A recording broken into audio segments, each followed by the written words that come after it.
a single bowl of hot tomato soup, and a grilled cheese sandwich. That was all it took to change the direction of Angela Rivera's life.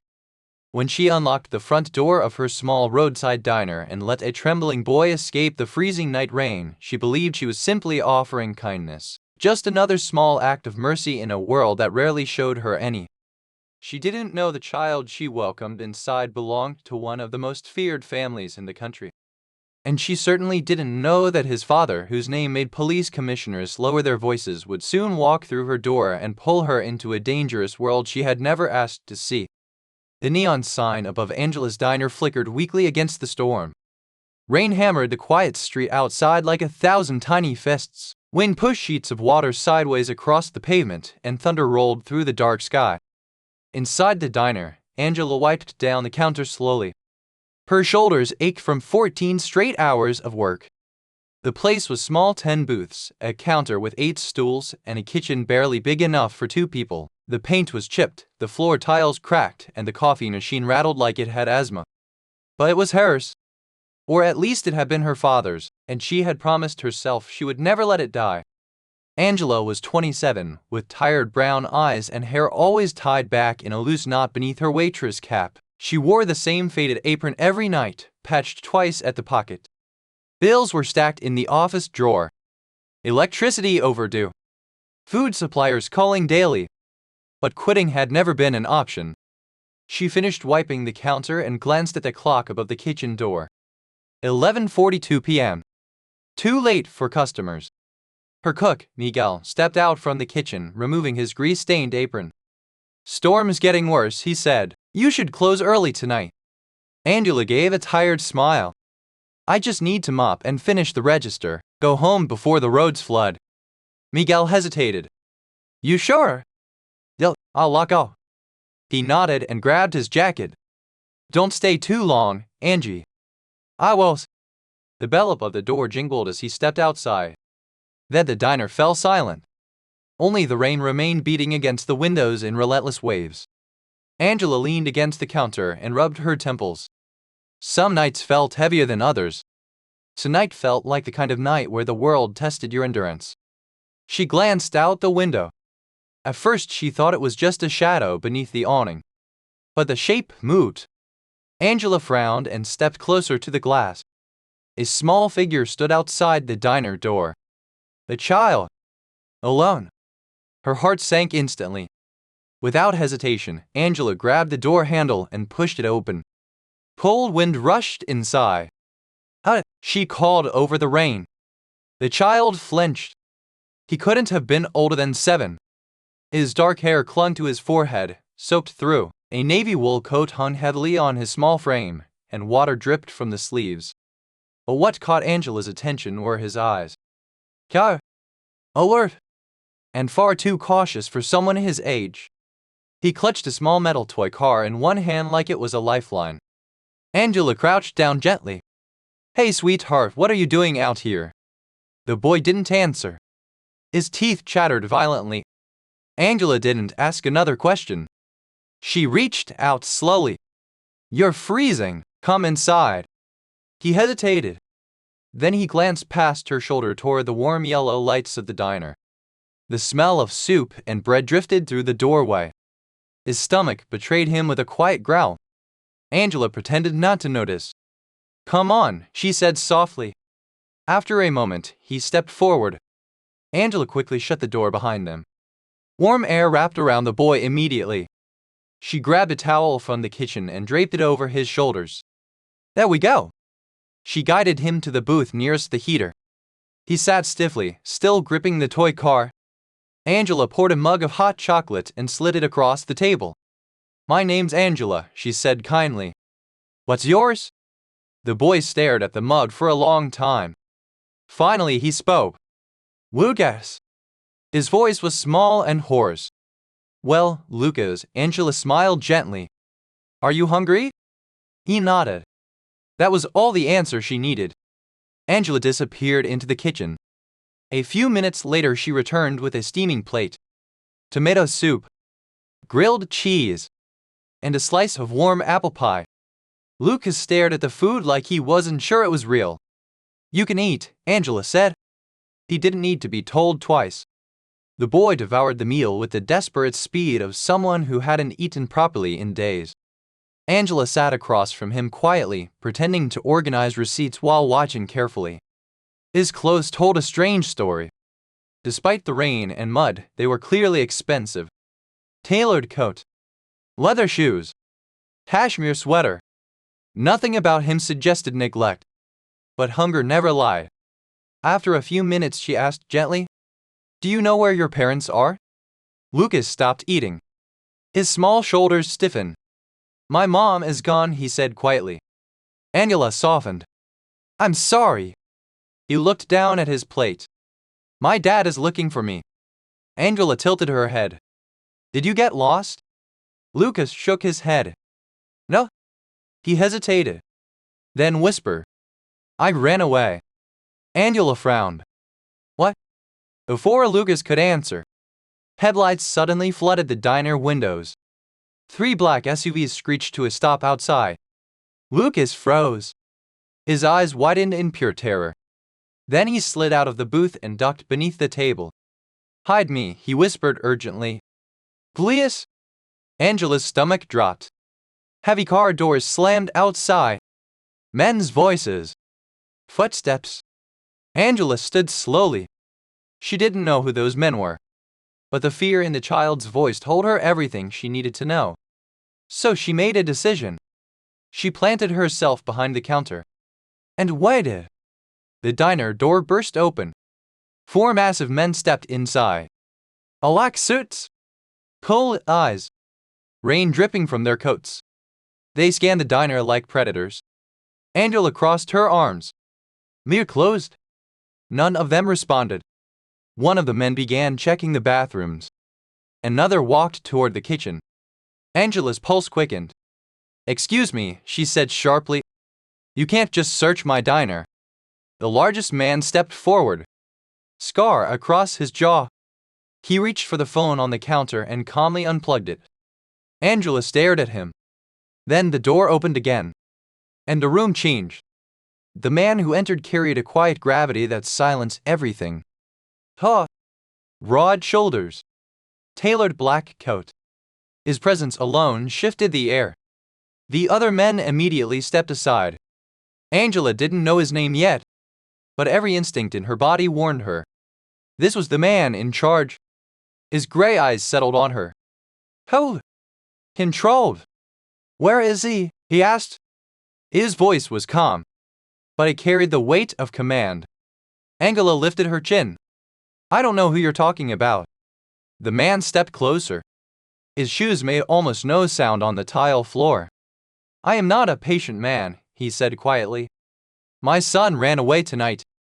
Angela's heart skipped. "My men tracked him to this street." His gaze shifted toward the booth near the heater. The towel. The empty plate. He saw everything. Angela stepped in front of the booth. "You need to leave." The room fell silent. The bodyguards tensed. The man stared down at her. No one spoke to him that way. No one stood in his path. Yet Angela didn't move. For a moment, something unexpected flickered in his eyes. Not anger. Recognition. Then a small voice broke the silence. "That?" Lucas crawled out from beneath the table. Angela turned. The boy stood there trembling. The powerful man's entire expression shattered. The cold authority vanished instantly. He dropped to one knee in front of the boy. "Look at..." His voice cracked. "Do you have any idea what you did tonight?" Lucas looked away. "I hate the new house." The man closed his eyes briefly, then pulled his son into a tight embrace. Angela watched silently and slowly realized something terrifying. This man wasn't just powerful. He was the powerful one. The one people whispered about. After a moment, the man stood, lifting Lucas into his arms. Then he looked at Angela. Truly looked. And spoke. "My name is Jones." Angela's stomach dropped. Even she knew that name. Jones wasn't just wealthy. He ruled the underworld. He studied her quietly. "You protected my son." Angela crossed her arms. He was hungry. Jones nodded slowly. One of his men placed a thick stack of cash on the counter. For your trouble. Angela pushed it back toward him. I didn't help him for money. That answer surprised him. For a long moment, the feared Mafia boss simply watched the exhausted waitress. Then he gave a small nod. Keep it anyway. He turned toward the door. But pause. Andola. She is stiffened. Lucas trusts you. He opened the door. And that means something. The SUVs disappeared into the storm, leaving Angela alone in the quiet diner. And unknowingly, directly in the path of the most dangerous family in the city. 3 days passed after the night of the storm. Angela tried to convince herself the entire encounter had been a strange accident, one brief collision with a world far beyond her own. She had locked the stack of cash inside a metal box under her bed. $5,000. She hadn't spent a single bill. Something about it felt wrong, like accepting the money meant accepting a contract she hadn't agreed to. So life continued as usual. Puffy refills. Burnt toast complaints. Late bells. The quiet exhaustion of survival. But the world rarely allowed peaceful illusions to last. It was a slow Friday afternoon when trouble finally arrived. Angela had just finished wiping down a booth when the bell above the diner door rang. She didn't look up immediately. Sit anywhere you like, she said. But the voice that answered made her stomach tighten. Well, now that's a friendly welcome. Angela slowly turned. 3 men stood inside the diner. At the center was Carmine. Everyone in the neighborhood knew Carmine. He wasn't the boss of anything important, but he was the kind of man who liked hurting people weaker than himself. Loan shark. Collector. Street predator. Angela's grandfather had borrowed money from Carmine's boss years ago during a rough season for the diner. $10,000. With interest and penalties, the debt had grown into something monstrous. $24,000 now. Angela had been paying what she could every month. But it was never enough. Carmine walked slowly toward the counter, grinning. You missed your last payment. Angela forced herself to stay calm. I told you on the phone, the freezer broke this month, I just need a little more time. Carmine laughed. Time isn't free, sweetheart. He gestured toward one of his men. The thug grabbed a chair and slammed it violently against the counter. Wood splintered across the floor. Angela jumped back. Stop that. Carmine leaned closer. You know what my boss says when someone stops paying? Angela didn't respond. He says the business must not be profitable anymore. His eyes slid slowly around the diner. Angela's chest tightened. You touch anything in here and I'm calling the police. Carmine laughed again. The police? He stepped closer. Sweetheart, the police eat at my table. Then he leaned even closer. So let's make this simple. His voice dropped. You can't pay your debt. Angela clenched her fists. So maybe we arrange another form of payment. He reached out and grabbed a strand of her hair. Angela slapped his hand away instantly. Don't touch me. The diner went quiet. Carmine's smile disappeared. You've got attitude. He raised his fists. Angela braced for the blow. But it never came. Instead, "Grah!" A sharp sound echoed through the diner. Carmine collapsed to the floor. Blood poured from his shattered nose. Standing behind him was a man in a dark suit. Angela recognized him instantly. One of the men from the storm. Before Carmine's thugs could react, 3 more suited men entered. Within seconds, the 2 thugs were pinned against the wall. Silenced pistols pressed against their heads. Angela stared in shock. The diner door opened again. And the air changed. Jones stepped inside. Today he wore a navy suit instead of a coat. But his presence was exactly the same. How? Controlled. Dangerous. He looked briefly at the bleeding Carmine on the floor. Then his eyes found Angela. Are you hurt? His voice was quiet. But it carried real concern. Angela blinked. No, I'm fine. Jones turned toward one of his men. Who does this animal work for? Salvatore Crew, the man replied. Jones nodded once. Then he looked down at Carmine. If your boss sends you here again, Jones said calmly, I'll dismantle his entire operation before sunset. The room fell silent. Carmine whimpered. Jones gestured toward the door. Take them out. His men dragged the criminals away like broken furniture. Within seconds the diner was quiet again. Angela stared at Jones. You didn't have to do that. He walked slowly toward the counter. You protected my son. That doesn't mean you owe me this. Jones placed an envelope on the counter. Inside was a stack of documents. Angela frowned. What is this? Yudas. She opened the envelope. Paid in full. Angela looked up. You paid $24,000? Yes. Why? Jones studied her carefully. My son hasn't spoken to anyone since that night. Angela's expression softened. He refuses to eat, Jones continued quietly. He won't leave his room. Jones paused. The only thing he has said in 3 days is your name. Angela felt a strange ache in her chest. Lucas's frightened eyes came back to her. He trusts you, Jones said. And I need someone he trusts. Angela crossed her arms.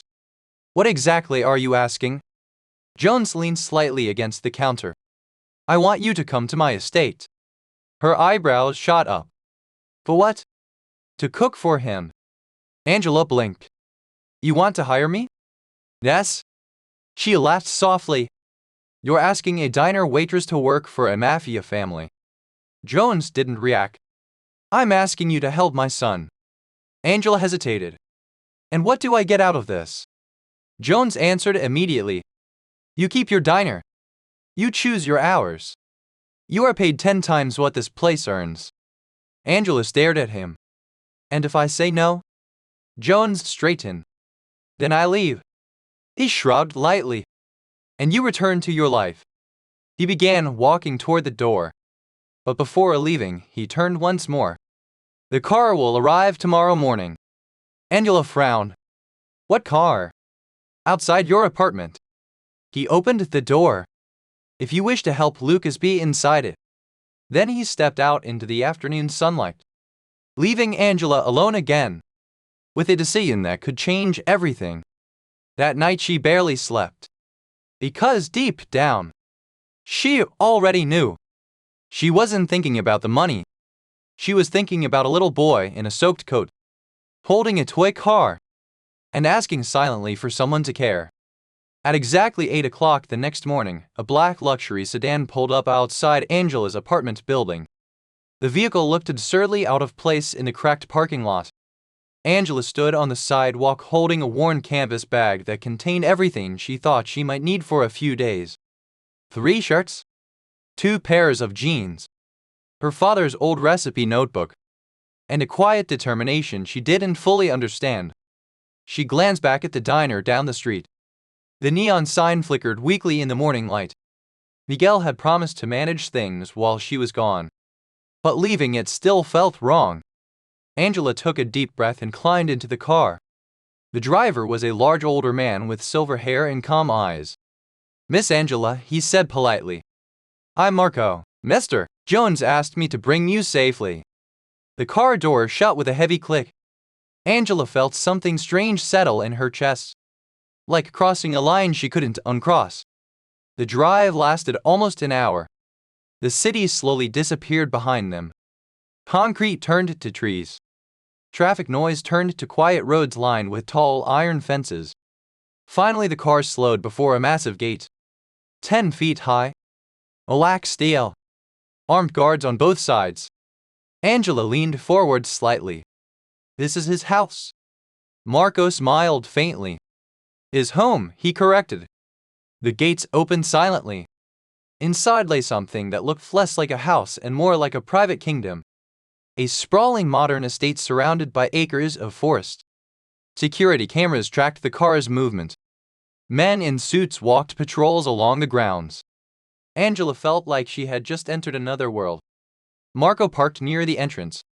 Before Angela even reached the front steps, the doors opened. An older woman waited inside. Her posture was perfect. her gray hair neatly tied back, her eyes sharp. "You must be Angela," the woman said. "I am Mrs. Caldwell, the estate manager." Angela nodded politely. "Nice to meet you." Mrs. Caldwell gestured toward the interior. "We have rules to discuss." The house inside was breathtaking. Marble floors, high glass windows, clean, minimalist design that looked more like an art gallery than a home. Angela felt painfully underdressed in her worn jeans and sweater. They walked down a long hallway. Mrs. Caldwell spoke calmly. "You will have access to the kitchen, dining areas, and Master Lucas's wing." Angela blinked. "But," Mrs. Caldwell continued, "the west wing of the house is restricted." "What's in there?" "Mr. Jones's business." Angela understood immediately. She didn't ask another question.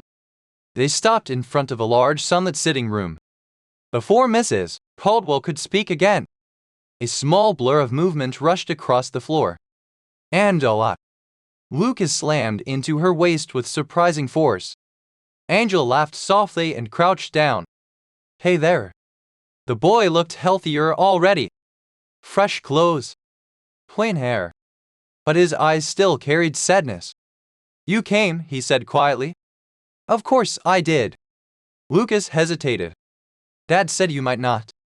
Angela brushed his hair back gently. "Well, your dad doesn't know everything."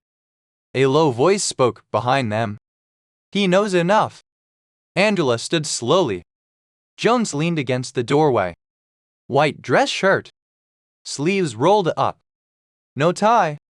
Even relaxed, the man looked intimidating. Lucas walked over to him. Jones placed a hand on the boy's shoulder but kept his eyes on Angela. "You made it." "I said I might." Jones nodded once. Lucas tugged Angela's sleeve. "Can we cook?" Angela smiled. "What do you want?" "Pizza." Jones raised an eyebrow. "I thought—" Angela shrugged. 7-year-olds have priorities. Lucas grabbed her hand and dragged her toward the kitchen. For the next hour, the massive kitchen filled with something the house clearly hadn't seen in a long time. Laughter. Flour dusted the counters. Lucas tried to knead dough and ended up covered in it. Angela pretended not to notice when he stole pepperoni slices. Even the staff peeked in occasionally, surprised by the noise. Jones stood silently near the doorway watching. He had built empires, negotiated wars, controlled men feared across the city. Yet somehow the sight of his son laughing over pizza dough seemed to unsettle him more than anything else. Angela noticed him eventually. "You're just going to stand there?" Jones tilted his head. "What do you suggest?" "Wash your hands." Lucas grinned. "You have to help." Jones looked mildly offended. "I don't cook." Angela handed him a tomato anyway. "Then start learning." For a moment, the powerful Mafia boss looked like a man who had just been handed a grenade. Lucas giggled. Jones sighed and picked up the knife. For a brief moment, the fortress felt like a home. But that illusion didn't last long. That night, Angela couldn't sleep. The house was too quiet, too large, too full of secrets. She walked down the hallway toward the kitchen for water. As she passed the west wing doors, she heard voices. "Jones!" and someone else. "Shipment was compromised," the other man said. Angela froze. "The docks were hit before our trucks arrived." Jones's voice lowered dangerously. "That means someone inside this house is leaking information." Angela's stomach tightened. "There's a traitor?" "Yes," the man replied. "And we believe the same person may have been involved in your wife's accident." Angela's breath caught. Jones's wife. Lucas's mother. "You're telling me her death wasn't an accident?" Jones asked quietly. "No." The man hesitated. "We believe someone cut the brake line." Angela's heart pounded. Lucas's mother hadn't died in an accident. She had been murdered. And someone inside this house had helped. Jones's voice became ice. "Find them. Alive." Angela slowly backed away from the door. The truth settled heavily in her chest. She had entered a world built on power and fear. But now she understood something deeper. This house wasn't just dangerous. It was already at war. And somehow, she was standing right in the middle of it. For the next several days, the atmosphere inside the estate shifted. Security doubled. Guards who once stood casually near doors now carried rifles openly. Conversations stopped whenever Angela walked into a room. Something had changed. The house had become a fortress preparing for war. Angela tried not to think about it. Instead, she focused on Lucas. Every morning they cooked breakfast together. Pancakes, scrambled eggs, sometimes cinnamon rolls if Lucas woke up early enough to help knead the dough. The boy laughed more now. The heavy sadness in his eyes was slowly fading. Jones watched these moments quietly from a distance. Angela rarely saw him during the day. He left before sunrise, returned long after midnight. But when he did appear, he always checked on Lucas first. Sometimes he would stand silently in the kitchen doorway, watching Angela and Lucas argue over pizza toppings. Those were the rare moments his guarded expression softened. Still, tension filled the estate. Angela felt it in the way the guards moved, in the whispers of staff, and especially in the eyes of Vincent, the cold, quiet man who seemed to run security. One afternoon, Angela decided Lucas needed fresh air. They walked toward the estate's greenhouse. The glass structure sat at the edge of the garden, filled with herbs and vegetables. Lucas ran ahead excitedly. Angela carried a small basket. "We're making pasta sauce tonight," she told him. "Your dad likes tomato sauce with basil." Lucas grinned. "He likes your food." Angela smirked. "Don't tell him I said this, but your dad doesn't look like someone who's eaten a vegetable in 10 years. Lucas laughed. They stepped inside the greenhouse. Warm, humid air surrounded them. The smell of soil and basil filled the space. Lucas ran between the rows of tomato plants. Angela began clipping fresh herbs.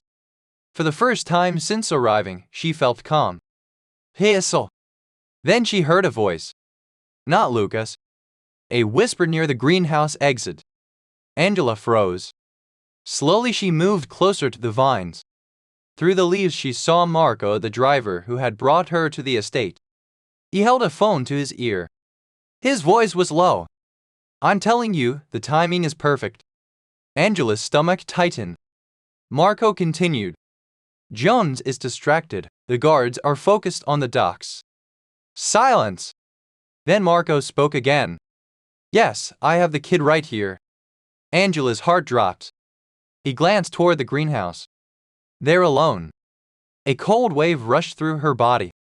"Bring the SUV around the back road," Marco continued quietly. "I'll deliver the boy myself." Angela stopped breathing. The traitor. It was him. Lucas was in danger. Angela moved carefully through the plants. Lucas knelt near the peppers, examining a ladybug. "Hey buddy," Angela whispered urgently. Lucas looked up. She crouched beside him and placed both hands on his shoulders. "Lucas, we're going to play a game." He frowned slightly. "The quiet game?" His eyes widened. He understood. Children raised around danger learned quickly. "I need you to crawl under those tables," she said softly. "Stay hidden. Don't move until your father comes."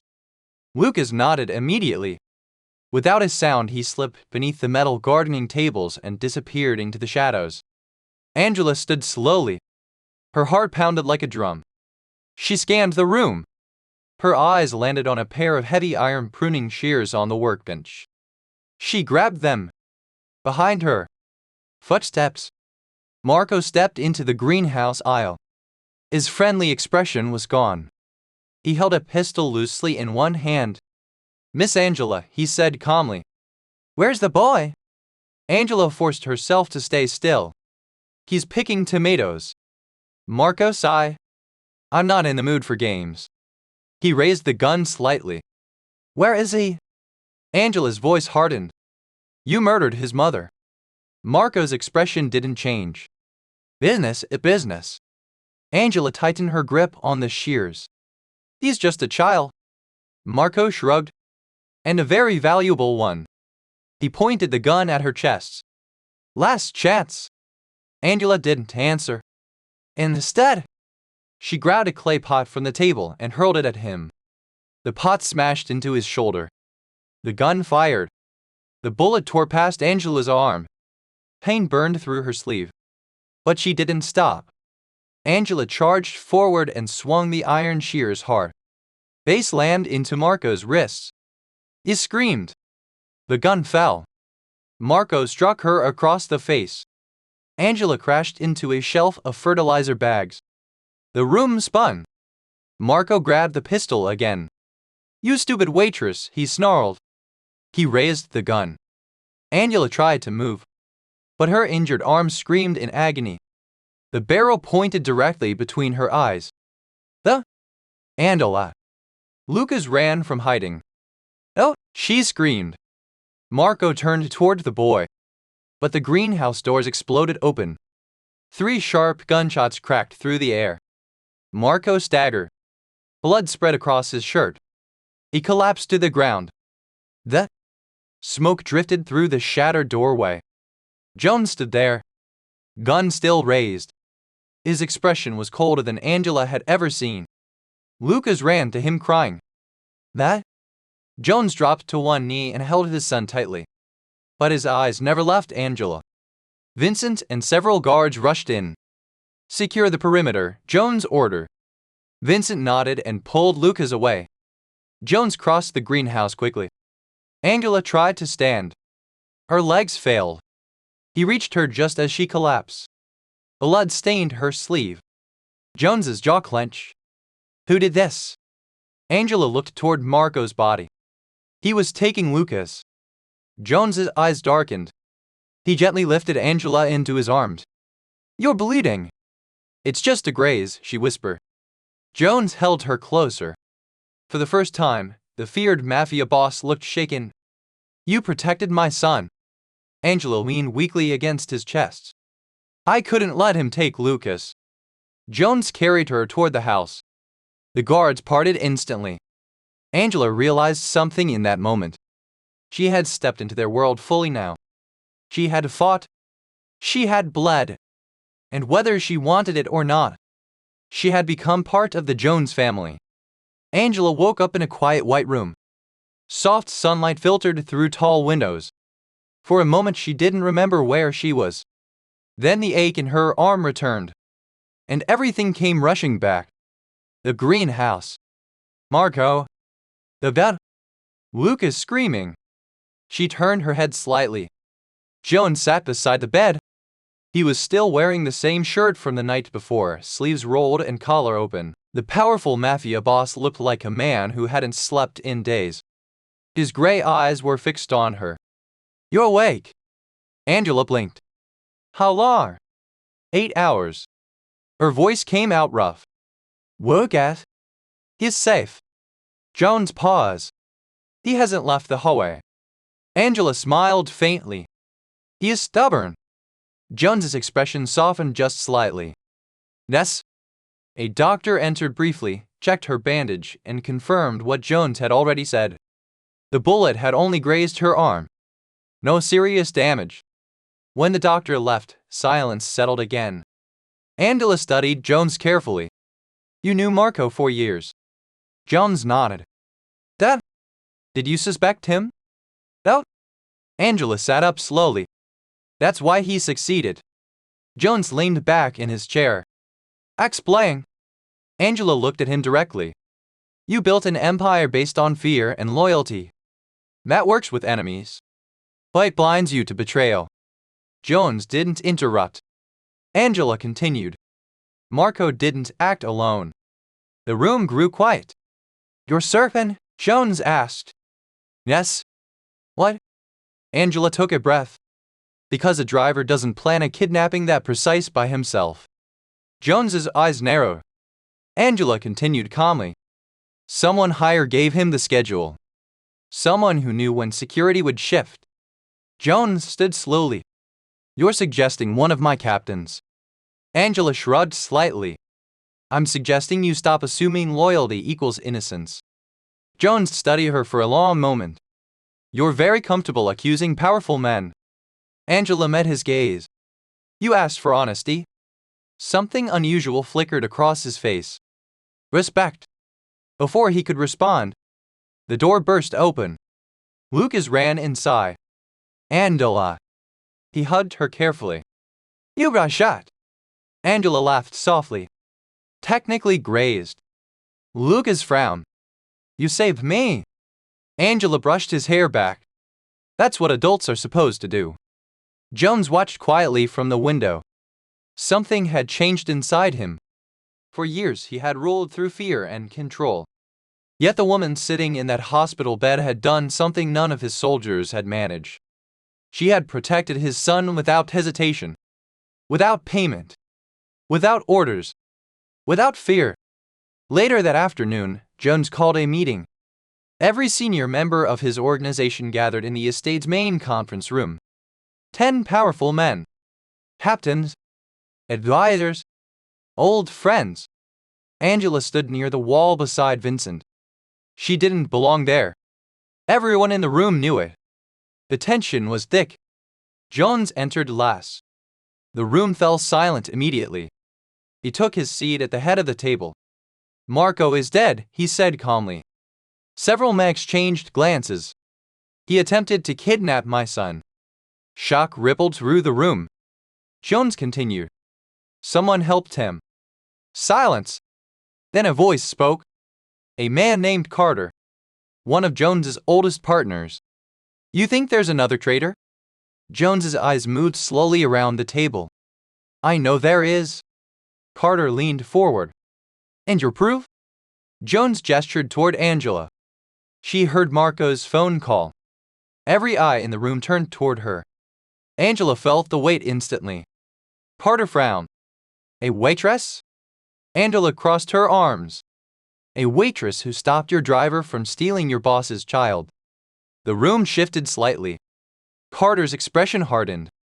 What exactly did you hear? Angela answered clearly. Marco was reporting to someone named Liam.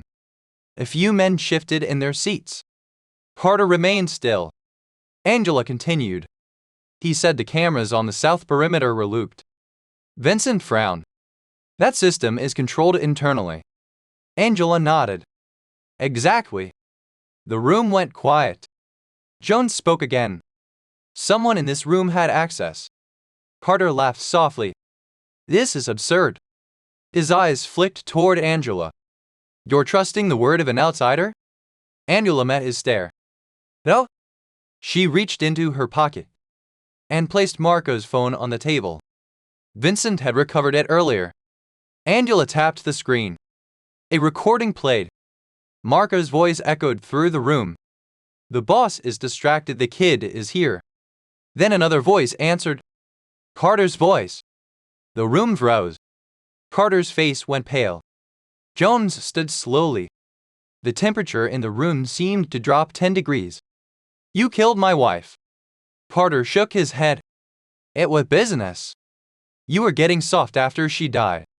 So I gave Liam the information he needed. Vincent stepped forward. The guards drew weapons. Carter tried to stand. Jones raised a hand. No. Everyone stopped. Jones walked around the table slowly. His voice was calm. You betrayed my family. Carter swallowed. You built this empire with me. Jones nodded. Yes. Then he leaned down slightly. And now it ends with you. Carter didn't beg. Men like him rarely did. Vincent escorted him out. The door closed. Silence returned. Jones turned back toward the room. Angela identified the traitor. No one spoke, because they all understood what had just happened. An invisible waitress had walked into the most dangerous room in the city and exposed the most powerful betrayal in the organization. Jones looked at her. Something in his voice had changed. You saved my son. You saved my family. Angela shrugged slightly. I just refused to stay silent. Jones nodded slowly. And for the first time, the most feared man in the city looked at her not as an employee, but as an equal force.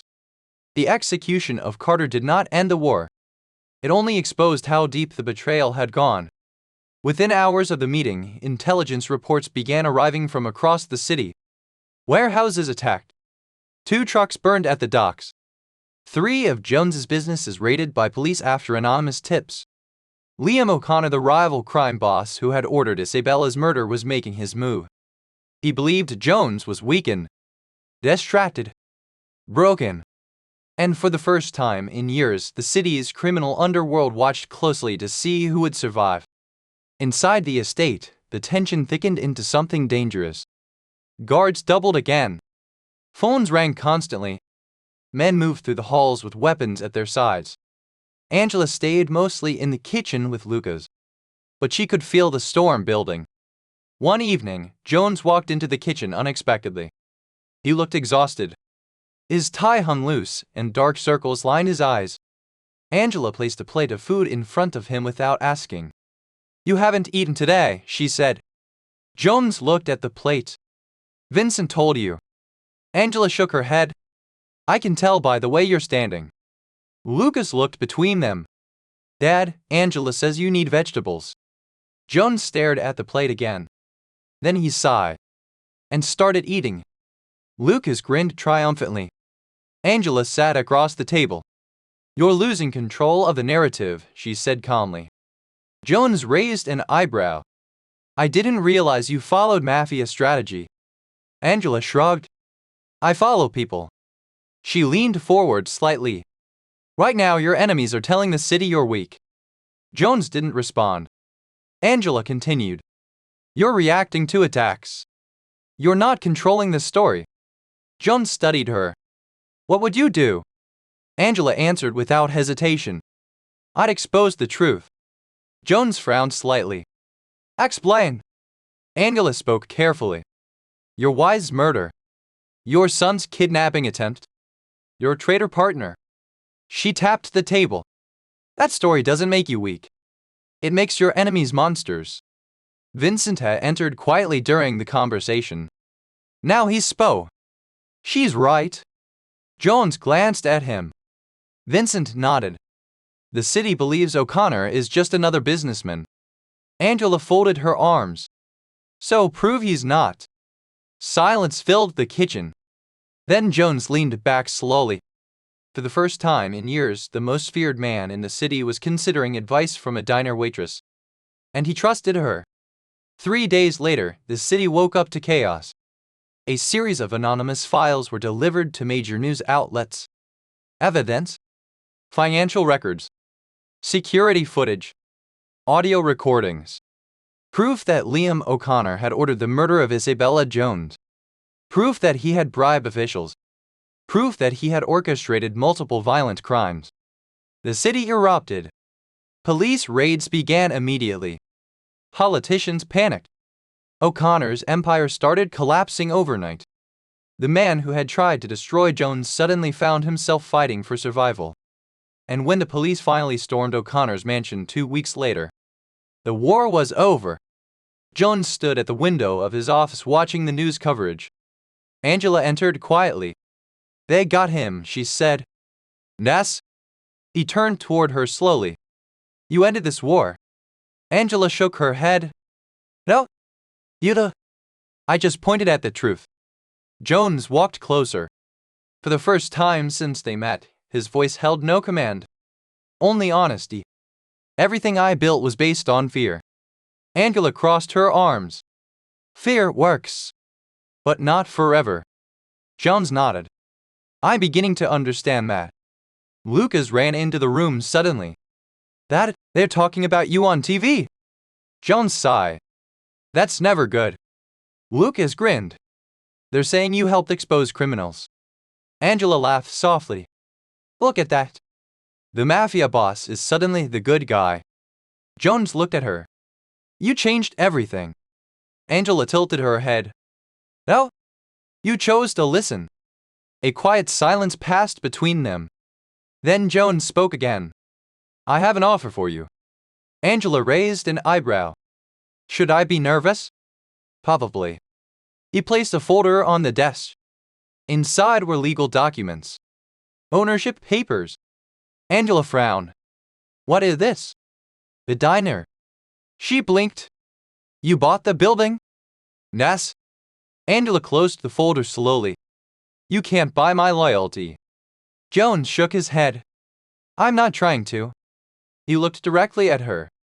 I'm giving you freedom. Angela studied him carefully. And what do you get? Jones glanced toward Lucas, who was now attempting to climb a bookshelf. A second chance. Angela thought about everything that had happened. The storm. The hungry boy. The gunshots. The betrayal. The truth. Finally, she spoke. I'll stay. Jones looked surprised. But not for the reasons you think, she added. Lucas jumped down excitedly. Yes. Angela smiled. I'm staying because that kid still needs someone who tells him the truth. Jones nodded slowly. Angela shrugged. You're still under evaluation. Lucas laughed. And for the first time in many years, the powerful house that had once been ruled by fear felt something else instead. Weeks later, Angela stood outside her diner again. The neon sign had been repaired. The windows cleaned. Business had returned. Lucas sat in a booth inside eating cherry pie. Jones stood quietly near the door. What, Shay? Angela poured coffee and looked around the diner. At the customers. At Lucas laughing. At the man who once ruled the city through fear alone. And she realized something important. Power doesn't always belong to the loudest voice. Sometimes it belongs to the person who simply refuses to stay silent. Because in the end, truth has a strange way of making even the most powerful men listen. And sometimes, even kneel. If this story moved you with Angela's courage reminded you that even the quietest people can change the fate of powerful men, make sure you subscribe to the channel, because the next story might change the way you see the world too.